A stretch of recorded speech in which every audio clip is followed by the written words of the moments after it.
नमस्कार, मैं दीपक शर्मा और मेरे YouTube मंच पर आपका स्वागत है। दोस्तों, क्या इस दौर में, मोदी जी के दौर में, अगर कोई भी शख्स अगर अडानी और अंबानी के खिलाफ जुबान खोलेगा, शिकायत करेगा, तो क्या वो लपेटा जाएगा, जेल जाएगा, उस पर गाज गिरेगी? अब अडानी साहब के मामले में आपने देखा कि किस तरह से राहुल गांधी, किस तरह से आम आदमी पार्टी वाले संजय सिंह, टीएमसी वाली महुआ मित्रा, इनके साथ क्या क्या नहीं हुआ। कोई जेल गया, किसी की सदस्यता गई, किसी को अदालत के कटघरे में खड़ा कर दिया गया। अब एक नया मामला आज आया है अनिल अंबानी का, और अनिल अंबानी के खिलाफ आवाज उठाने वाले ये विसल ब्लोअर जो भ्रष्टाचार की लड़ाई लड़ रहे हैं, सत्यपाल मलिक, आज इन्हीं को जेल भेजने की तैयारी हो रही। वो सत्यपाल मलिक गवर्नर इस देश के, जिन्होंने 300 करोड़ रुपए की रिश्वत, कॉर्पोरेट रिश्वत का पर्दाफाश किया। पहले गवर्नर इस हिंदुस्तान में जो खुलकर कैमरे पर आए और कहा कि कॉर्पोरेट पैसा देता है फाइल क्लियर करने के लिए, और बतौर गवर्नर वो मोदी जी से मिले, प्रधानमंत्री से मिले, उनको सारी बातें बताई, सारा खुलासा किया, एक्शन लेने को कहा। अंबानी और एक कंस्ट्रक्शन कंपनी का नाम भी लिया। और सच्चाई यह है कि उन्हीं सत्यपाल मलिक के घर पर आज सीबीआई के छापे पड़े, सीबीआई की रेड हुई। सत्यपाल मलिक के घर पर, सत्यपाल मलिक के गांव में, उनके रिश्तेदारों के यहाँ, उनके नातेदारों के यहाँ। जी हाँ, दिल्ली के एक छोटे से फ्लैट में रहने वाले सत्यपाल मलिक, पूर्व गवर्नर, एक बड़े नेता जो चौधरी चरण सिंह के साथ थे, पिछले 4 दिनों से वो गंभीर रूप से बीमार हैं, अस्पताल में भर्ती हैं। उसके बावजूद ये रेड हुई, और उनकी हिम्मत की मैं दाद दूंगा कि अस्पताल के बिस्तर से गंभीर हालत में उन्होंने मुझे बताया, आज बताया कि उन्होंने कोई भी जुर्म नहीं किया है। उन्होंने एक पैसा कभी भी जीवन में रिश्वत में नहीं लिया है। उनके पास कोई संपत्ति नहीं है। उनको सिर्फ इसलिए जेल भेजा जा रहा है, मुकदमे में फंसाया जा रहा है, क्योंकि वो इस सरकार की पोल खोल रहे हैं, क्योंकि मोदी जी उनसे नाराज है। आपको लगता है कि ये एक बहुत बड़ी एक ट्रैप करने की कोशिश है, डराने की कोशिश है, जेल भेजने की कोशिश है?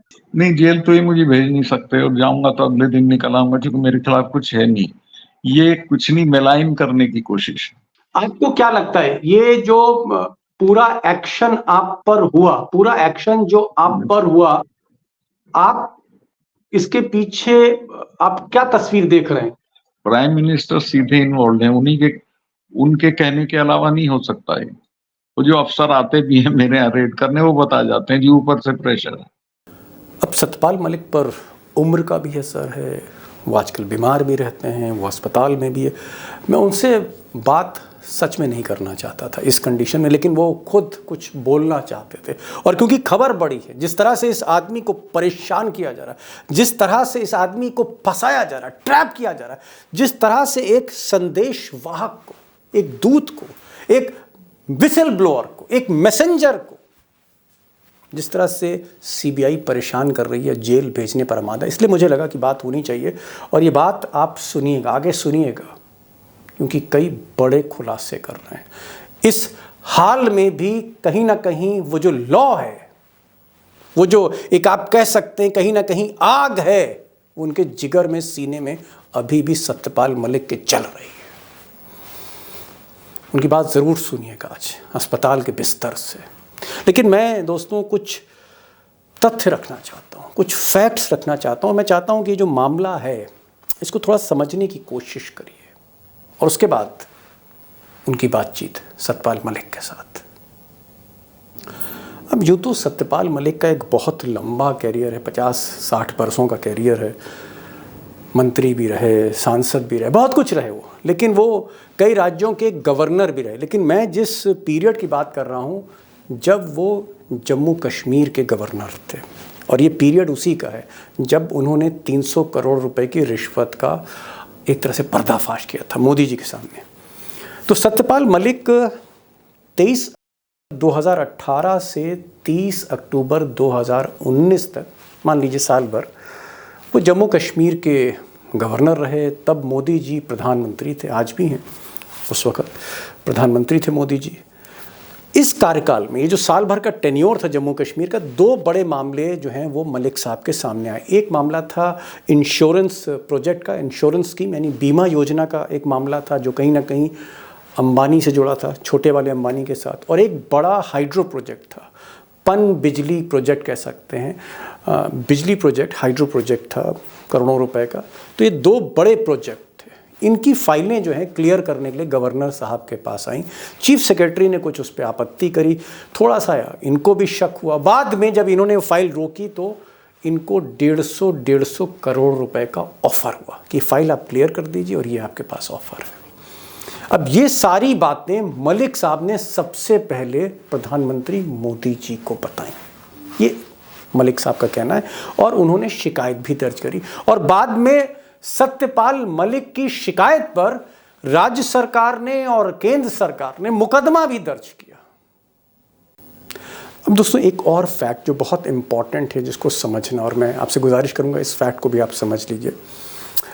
मलिक साहब का ये कहना है कि वो 2019 अक्टूबर 2019 में उनका तबादला कर दिया गया जम्मू कश्मीर से गोवा, यानी उन्होंने जम्मू कश्मीर छोड़ दिया, वो कुर्सी छोड़ दी गवर्नर की श्रीनगर में। और जो कॉन्ट्रैक्ट्स थे 2 बीमा योजना के और ये जो बिजली प्रोजेक्ट वाला जो कॉन्ट्रैक्ट था कंस्ट्रक्शन कंपनी से रिलेटेड, उसको भी उन्होंने रद्द कर दिया था। बहरहाल कुछ महीने बाद, आप कह सकते हैं मार्च अप्रैल में, जो अवेलेबल पब्लिक डोमेन में जानकारी है, मार्च अप्रैल 2020 में ये जो प्रोजेक्ट था ये पटेल इंजीनियरिंग कंस्ट्रक्शन कंपनी को फिर से दिया गया। और इसी कॉन्ट्रैक्ट में ही खेल हुआ है बाद में। और मलिक साहब का भी ये कहना है कि जब वो चले गए थे उसके बाद दोबारा कॉन्ट्रैक्ट दिया गया, लेकिन किसी न किसी दबाव में, अफसरों के दबाव में, ऊपर के दबाव में उन्हें लपेटा जा रहा है, क्योंकि कहीं ना कहीं ज़रूरत से ज़्यादा सच बोल गए सत्यपाल मलिक इस दौर में। तो दोस्तों मुझे लगता है कि तस्वीर काफ़ी साफ़ हो चुकी है। 2 मामले थे, एक मामला बीमा योजना का था, दूसरा मामला जो है वो एक हाइड्रो प्रोजेक्ट था, बिजली प्रोजेक्ट का था। दोनों की फाइल क्लियर करने के लिए 150 करोड़ रुपए ऑफर किया जा रहा था। मलिक साहब ने ये चीज़ प्रधानमंत्री को बता दी थी, सीबीआई हरकत में आ गई थी, लेकिन हुआ क्या? अंबानी का तो कुछ बिगड़ा नहीं। मलिक साहब पर आज फंदा जरूर कस गया है, एक ऐसे वक्त पे जब वो बेचारे अस्पताल में, उम्र का भी ख्याल रखिए, बीमारी का भी ख्याल रखिए। लेकिन फिर भी मैं दाद दूंगा मलिक साहब की, चौधरी साहब की, कि कम से कम इस मुश्किल दौर में जब वो, उन्हें तकलीफ है, हर तरह की तकलीफ है, उन्हें कहीं ना कहीं इस छापे की भी पीड़ा है और शारीरिक पीड़ा तो वो सामना कर ही रहे 3-4 दिन से, फिर भी उन्होंने बातचीत की। और मुझे लगता है ये खुलासा सुनना चाहिए। हिम्मत को दाद दीजिए, सलूट करिए, सुनिए इस राज्यपाल को, इस देश के राज्यपाल को सुनिए, बहुत ज़रूरी बातें खुलासे वो कर रहे हैं। दोस्तों जो आज मैं कहना चाहूँगा माफ़ी के साथ कि सत्यपाल मलिक साहब हॉस्पिटल में हैं, हॉस्पिटलाइज्ड हैं। मैं उनको बिल्कुल डिस्टर्ब नहीं करना चाहता था उनकी तबीयत का ख्याल रख के, लेकिन इस तरह की एक मजबूरी आ गई है जहां सत्यपाल मलिक साहब भी इस कंडीशन में बात करने को तैयार हैं, क्योंकि मामला वाकई बहुत बड़ा है। एक आदमी जिसने अनिल अंबानी की कंपनी के खिलाफ मोर्चा खोला, करप्शन के खिलाफ मोर्चा खोला, जो एक मैसेंजर था, जो दूत था, आज उसी के यहाँ छापा पड़ गया।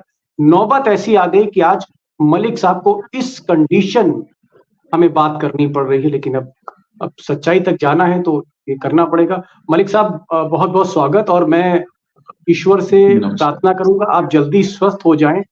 और जिस तरह से आज आपके साथ हुआ, आप इस सीरियस कंडीशन में हैं लेकिन आपके यहाँ रेड पड़ी। मैं ये जानना चाह रहा था कि ये जो कंपनी है जिसको बिजली का कॉन्ट्रैक्ट दिया गया था, हाइड्रो इलेक्ट्रिसिटी का, उसमें आपका यहाँ छापा क्यों पड़ गया? ये बेसिकली दीपक जी सुन रहा हूं। ये कीरू प्रोजेक्ट है जी, ये जो कीरू प्रोजेक्ट है जिससे जांच चल रही है, वो मेरे कश्मीर से वापस आने के बाद हुआ है। मैं था ही नहीं वहां कहीं, मेरा कोई लेना देना नहीं है। किसी अफसर से जो इसमें इन्वॉल्व था, उससे इन्होंने लिखवा लिया कि हमको गवर्नर साहब आदेश करके गए थे। मतलब मैं था नहीं, इसके पूरे प्रोसेस में कहीं इन्वॉल्व नहीं हूँ, बल्कि मैं तो इसमें विसिल ब्लोअर था। मैंने कहा कि ये 150 करोड़ रिश्वत दे रहे थे और मैंने नहीं किया था। तो विसिल ब्लोअर के यहाँ तो रेड कर रहे हैं, जिनके मैंने नाम लिए उनके यहाँ रेड नहीं कर रहे हैं। तो ये कुछ नहीं, सिर्फ एक जिसको बदले की भावना कहते हैं, उससे इन्होंने काम किया है। लेकिन मुझे कोई फर्क नहीं पड़ता, मैं फकीर आदमी, मेरे को कुछ है नहीं, किसान हूँ, किसानों के लिए लड़ता रहूंगा। किसान मेरी पुश्त पे हैं, मेरे साथ हैं, खड़े हैं। बहुत फोन आ रहे हैं किसानों के, जी कब शुरू करें, मैं कहा नहीं रुको अभी। तो ये है टोटल दिक्कत। ये जो प्रोजेक्ट था, इसमें जो रिश्वत वाला जो पहला प्रकरण था वो क्या था? आपने जब मोदी जी को आपने बताया था कि भाई इसमें कौन ऑफर कर रहा है, क्या जी है? जी वो जरा जी बताएंगे जी आप? ये पहली बार जब मैं गवर्नर बना, झुंझुनू में एक पब्लिक मीटिंग थी, उसमें मैंने जिक्र किया कि 2 प्रोजेक्ट्स मेरे सामने लाए गए थे गवर्नर बनते ही, जिनमें 150 करोड़ रुपए की रिश्वत की मैंने बात सुनी थी। दोनों मैंने कैंसिल कर दिए थे, इतनी बात थी सिर्फ। लेकिन मैं जाके एहतियातन पीएम को बता दिया था, क्योंकि उसमें इन्हीं के दोस्त थे सब, अंबानी था, कौन कौन थे उसमें। उनकी तो कोई जांच नहीं हुई। राम माधव थे, उसकी भी नहीं। मेरे यहाँ सीबीआई भेज रहे हो आप। तो जो विसिल ब्लोअर है उसके यहाँ तो कभी कोई जांच होती नहीं। जांच उनकी होती है जिनके लिए विसिल ब्लो की गई। तो ये है टोटल चीज। आपका मलिक साहब ये कहना है, आपका ये कहना है कि ये जो बिजली का ठेका था, हाइड्रो इलेक्ट्रिसिटी पावर का, ये आपने इसमें मना कर दिया था, आपने मोदी जी को बताया भी था, आपने वहां चीफ सेक्रेटरी को भी बताया होगा। आपका जब तबादला हो गया, आप जब गोवा के गवर्नर बन गए, उसके बाद इन्होंने ये कॉन्ट्रैक्ट अलॉट किया। जी बिल्कुल करेक्ट, मेरे वहां से आने के बाद किया। 2 प्रकरण आपने कहा, एक आपने बीमा कंपनी थी, हाँ वो वो अनिल तो अंबानी की थी, उसका तो चुके 2 अनिल मामले अंबानी थे, थे। 300 वो भी करोड़ मैंने रुपए कैंसिल, का। हाँ, वो भी कैंसिल किया था मैंने। जी, आपने कैंसिल किया था। तो आपने मोदी जी से जब आप मिले और आपने मतलब कहां पर आपकी मुलाकात हुई? क्या फोन पर बात हुई या आपने टाइम नहीं, लिया मैं मोदी जी से? दीपक जी, मैं टाइम लेके मिलने गया, क्योंकि तब तक तो मैं गवर्नर था। और मैंने उन्हें जाके बताया कि साहब ये ऐसे ऐसे अंबानी का एक मामला था, वो मैंने कैंसिल कर दिया है और वो गलत था, इलीगल था, फ्रॉड था। और आपकी दिलचस्पी हो तो मुझे हटा दीजिए, मैं नहीं करूंगा उसको। तो उन्होंने कहा नहीं नहीं नहीं, no no no compromise in corruption. इतनी पर मैंने उनके जानकारी में ला दिया था आगे, लेकिन फिर उस पर कोई कार्रवाई नहीं। अब आपके खिलाफ साजिश क्या हो गई? मतलब आज जो सीबीआई के छापे पड़े, तो ये इसके पीछे आपको क्या शक है, क्या लगता है? इसके पीछे यही है कि ये ईमानदार हैं और हम बेकार हैं। भ्रष्ट तो ये हमें साबित कर नहीं सकते किसी भी तरह, लेकिन ये एक पब्लिक परसेप्शन हो जाए और इनके छापा पड़ लिया, ये हो गया, वो हो गया, that's all. It's nothing more than that. जी, इसमें मलिक साहब, आपको लगता है कि क्या कॉर्पोरेट लॉबी वो भी आपसे बदला लेना चाहती थी? क्योंकि राम माधव जो आरएसएस के नेता है वो आपसे बहुत नाराज थे, अनिल अंबानी बहुत नाराज थे, आपने अनिल अंबानी का नाम ले लिया। राम सब नाराज थे। राम माधव ने कहा था कि मैं इनको नोटिस भेजूंगा, नोटिस भी नहीं भेजा उसने मुझे आज तक। जी, बेसिकली तो सीबीआई प्रधानमंत्री नाराज है। प्रधानमंत्री आपसे क्यों नाराज हैं? आप भाई, प्रधानमंत्री तो करप्शन के सारे मामले इस वक्त लोगों को जेल भेज रहे हैं, सबको जेल भेज रहे हैं, हर आदमी, हर नेता के पीछे उन्होंने ईडी सीबीआई लगा रखी है। वो पिक एंड चूज है। मैंने तो उन्हें 10 केस बताए थे करप्शन के, किसी में भी उन्होंने एक्शन नहीं लिया। उनको करप्शन से ज्यादा दिक्कत नहीं है, पर मेरे वाले का करप्शन होना चाहिए, दूसरे किसी का ना हो जाए। जी, if I am right Malik साहब, इफ आई एम राइट, अगर मैं सही हूं, तो मोदी जी के साथ काम करने वाले मुख्यमंत्री या गवर्नर जो भी लोग थे, मुख्यमंत्री गवर्नर जिन्होंने मोदी जी के साथ काम किया प्रधानमंत्री के तौर पे, आप पहले शख्स हैं, यू आर द फर्स्ट जो मोदी के टीम के हैं और आपके खिलाफ सीबीआई के आज छापे पड़े। आपको लगता है कि ये सीबीआई को कहीं ना कहीं ऊपर से इंस्ट्रक्शन दिया है? वो तो सीबीआई के जो अफसर जाते हैं वही बता देते हैं कि हमारी मजबूरी है, हमको ऊपर से आदेश है। मेरे किसी घर में सुई भी नहीं मिली, कागज वागज उठा लें, मेरे तो कंप्यूटर भी नहीं है घर पे। They feel very sorry, very sad, और कहते हैं सब ऊपर से आदेश है, क्या करें। मलिक साहब, ये जो आपके बारे में गोदी मीडिया के चैनल कह रहे हैं कि साहब काफी प्रॉपर्टी है और इस तरह की कंप्लेंट है, आप कुछ कहना चाहेंगे अपनी प्रॉपर्टी के बारे में या अपने बारे में, जिस तरह के दुष्प्रचार गोदी मीडिया कर रहे हैं? देखिए, मेरे पास कोई डिस्प्रोपोर्शनेट प्रॉपर्टी नहीं है, बल्कि सही कहिए तो प्रॉपर्टी नहीं है। लेकिन अगर है तो एक्शन करो, तुम क्यों नहीं कर रहे हो? I challenge them. जी, आप मेरे अपना पास जी मेरे पास गांव की मेरी सारी जमीन बिक चुकी है, गांव का मेरा बाग बिक चुका है राजनीति करने में। मैंने कोई प्रॉपर्टी अर्जित नहीं की है, और गांव में भी गए थे, वहां भी वो पुरानी हवेली में कमरे लोगों ने दिखा दिए और सबने कहा भाई डूब मरो तुम। इन्होंने तो कुछ किया ही नहीं कभी, कोई एक चीज प्रॉपर्टी नहीं। जी मलिक साहब, एक चीज और आपसे और पूछना चाहेंगे। जी जी। अगर आपको क्या, जब आपने कंप्लेंट करी कि साहब हमको 300 करोड़ रुपए ऑफर किए गए थे, आपने वो ठेके निरस्त कर दिए, क्या आपको लगता है कि अगर आपने कंप्रोमाइज कर लिया होता, मोदी जी की बात मान ली होती, तो आज आप बीजेपी में बड़े ताकतवर नेता होते? बहुत आराम से रहता, बहुत आराम से रहता। लेकिन मेरी बनावट नहीं थी, मैंने चरण सिंह के साथ काम किया था, लोहिया के साथ काम किया, मैं वो कर ही नहीं सकता था, उस तरह की मेरी बनावट ही नहीं। आपको लगता है कि ये एक बहुत बड़ी एक ट्रैप करने की कोशिश है, डराने की कोशिश है, जेल भेजने की कोशिश है? नहीं, जेल तो ये मुझे भेज नहीं सकते, और जाऊंगा तो अगले दिन निकल आऊंगा, क्योंकि मेरे खिलाफ कुछ है नहीं। ये कुछ नहीं, मेलाइन करने की कोशिश है, मैलाइन करने की कोशिश। कंफ्यूजन जी, मेलाइन कर कुछ नहीं है। आपको क्या लगता है ये जो पूरा एक्शन आप पर हुआ, पूरा एक्शन जो आप पर हुआ, आप इसके पीछे आप क्या तस्वीर देख रहे हैं? ये कैसे हुआ, किसने कराया, किसने कंप्लेंट करी, किसने गवाही दी होगी, उनको क्या प्रेशराइज किया होगा जिन अधिकारियों ने कहा कि साहब वो मलिक साहब ऑर्डर करके चले गए थे, जबकि आप कह रहे हैं कि आपने कोई ऑर्डर नहीं किया, आप तो गोवा के कोई ऑर्डर गवर्नर हो गए। नहीं जी। आपको क्या लगता है? ये प्राइम मिनिस्टर सीधे इन्वॉल्व है, उनके कहने के अलावा नहीं हो सकता है। वो जो अफसर आते भी हैं मेरे यहाँ रेड करने, वो बता जाते हैं जी ऊपर से प्रेशर है। ऊपर से प्रेशर। एक बार थोड़ा सा मैं अगर आप इजाजत दें, हालांकि आज आपकी तबीयत ठीक जी नहीं है और मैं नहीं, माफी कोई बात चाहूंगा। नहीं। हाँ, मैं 1-2 मिनट और लेना चाह रहा था। अगर जी आप रिकॉल करें, ये जो बिजली का ठेका था, इस ठेके का किसी ने ऑफर दिया आपको पहले, फिर आपने क्या उससे कहा, मतलब कुछ अगर थोड़ा सा आप रिकलेक्ट कर पाए।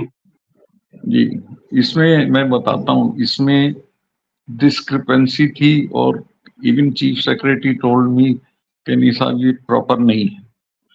और जब मैंने मन बना लिया कि मैं इसको कैंसिल कर रहा हूँ, उसके बाद मुझे सीधे किसी ने कोई ऑफर नहीं किया, पर मुझे बताया गया कि इसमें 150 करोड़ रुपया इन्वॉल्व है, और जो लोग थे उनके नाम भी मैं प्रधानमंत्री को बता चुका हूँ, वो नाम बार बार नहीं लूंगा। क्या आपको ये जानकारी है कि जिन लोगों पर आपने करप्शन के आरोप लगाए, जो कॉर्पोरेट बॉसेस थे, क्या उन पर कोई एक्शन हुआ, जिन लोगों ने आपको पैसा ऑफर किया? किसी किसी किस्म का कोई एक्शन नहीं हुआ। हाँ, अभी अभी मैंने ऑफ लेट 2-3 दिन पहले एक न्यूज देखी, जिसमें यह है कि गवर्नर प्रूव्ड राइट, और 30 करोड़ की प्रॉपर्टी कीरू में ही 330 करोड़ की प्रॉपर्टी 35 करोड़ जब्त की गई। कोई इस हेडिंग के साथ है, आप इसमें देखेंगे ये अपना क्या होता है, फेसबुक में तो मिल जाएगा। एक चीज और पूछना आपसे चाहेंगे, आपको लगता जी। है कि मोदी जी करप्शन को लेके सेलेक्टिव हैं? जो उनके खास लोग हैं उन पर कार्रवाई नहीं करते, जो उनके कॉर्पोरेट है उन पर कार्रवाई नहीं करते? 100% I am convinced about it, क्योंकि मैंने उनको कई जगह गवर्नर रहते हुए बताया कि साहब यहाँ भ्रष्टाचार हो रहा है। गोवा में तो मैंने जिसकी शिकायत की वो वहीं आज भी, और मुझे हटा कर वहां भेज दिया मेघालय। बिल्कुल सिलेक्टिव। और उनको भ्रष्टाचार से कोई बहुत दिक्कत नहीं है, वो उनका नारा है, लेकिन कोई ज्यादा चिढ़ नहीं। क्या सीबीआई जी। आपके अब बयान लेगी? सीबीआई से कोई बातचीत आपकी हुई अभी? आजकल में तो नहीं हुई, पहले एक बार मेरे घर आए थे तो हाँ, वो सब बात तो देखभाल के बताइए। तहत जब आए थे तब तो उन्हों- उनका सब कहाँ भेज दिया। मैं 1.5 कमरे के मकान में रहता था, लेकिन क्या करें साहब, ऊपर का दबाव है ये वो, और फिर वो बात खत्म हो गई। अब ये नए सिरे से उठी। नहीं, मैं यही पूछना चाह रहा हूँ, नए सिरे से बात क्यों फिर? ये नए सिरे से इसको एलाइव रखना है चुनाव तक। चलिए मलिक साहब, आप हमारे साथ बातचीत में शामिल हुए। मैं ईश्वर से, अपने दोस्तों की तरफ से, जो भी व्यूअर्स हैं उनकी तरफ से मैं चाहता हूँ गेट वेल सून, आप जल्दी स्वस्थ हों। और जैसा कि आप कह रहे हैं कि आपने कुछ भी नहीं किया है, आपने, मैं भी पढ़ रहा था, आपने कहा मेरे घर से सुई तक बरामद नहीं हुई है। मैं तो 4 पजामे 4 कुर्ते लेके चलता हूँ, एक सूटकेस लेके चलता हूँ जहां भी मैं चला जाता हूँ। हम सिर्फ यही कहेंगे आपसे कि आप अपनी सेहत का ख्याल रखें, जल्दी आप अस्पताल से डिस्चार्ज हो, यही हमारी शुभकामनाएं हैं। Get well soon sir. Thank you so much for joining this program. Thank you very much sir.